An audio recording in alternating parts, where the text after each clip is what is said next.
imagine I'm not the only one who knew what they wanted to do with their future as soon as they enrolled in college. Or maybe you're also like me and the question of what is your major makes you a little bit uncomfortable because you feel like you should have it figured out by now, or you're not really confident you want to do what you've selected. My name's Jen, I'm 36 years old, I'm a second semester freshman for the second time in my life, and I'd like to tell you about how I came upon a career path that I would never had considered had it not shown up in my lap, and how it taught me not to worry if you don't know what you want to do or be, or even if you change your mind at any time, because sometimes just living life and being open to new experiences will lead you on a path you would never had considered. At 18, after I graduated high school, like a lot of people, I left my small hometown to go to college. At the time, I thought I wanted to be a lawyer. I didn't know much about being a lawyer, and I didn't find it particularly interesting, but I knew that it paid well, and there was a popular TV show at the time that made it look like it was a glamorous job. To pay for my rent, I started working at the front desk of a hotel near a local airport. On one of my first working days, I met one of our regular guests named Wade. Wade was a supervisor for one of the airlines over at the airport, and he was temporarily living at the hotel. Over time, I got to know Wade pretty well, and I also got to know some of our regular flight crews. Before meeting these people, I had never met anybody who worked for the airlines. I had never met a pilot or a flight attendant. I myself had only been on an airplane twice in my life. One day, Wade came in and told me that his airline was hiring and he thought I'd be good for the job. He said that if I can get a resume under his hotel room door by Friday afternoon, that I'd be a shoo-in.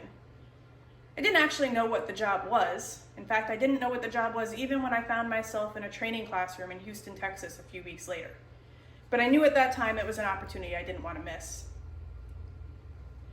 After finishing training, I quickly realized that being a lawyer wasn't something that was going to be fulfilling to me.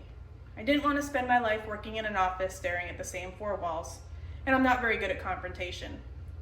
I quit school a little bit after I started working, and I do regret that I quit school, but it also allowed me to immerse myself in learning everything I could about aviation, and let me live my life enough to experience things to make me better prepared for school now. It's been 18 years now since I first met Wade. Since the day I slipped my resume under his hotel room door, I've never left the aviation industry. I've had a couple different job titles. I've worked for 3 different airlines. I've been a flight attendant now for 15 years. I've seen the industry at its highest points and its lowest lows, the year of 2020 being one of the lowest. I've been through mergers and recessions, and during all this time, the only thing that's persisted is that my passion for aviation has never waned. If it hadn't been for this man who gave a young woman an opportunity at something she would never have thought to do herself, I wouldn't have found myself on the career path that I did. So the point is, next time you think that you should have everything figured out right now, don't worry about it. Just be open to life, open to learning new experiences.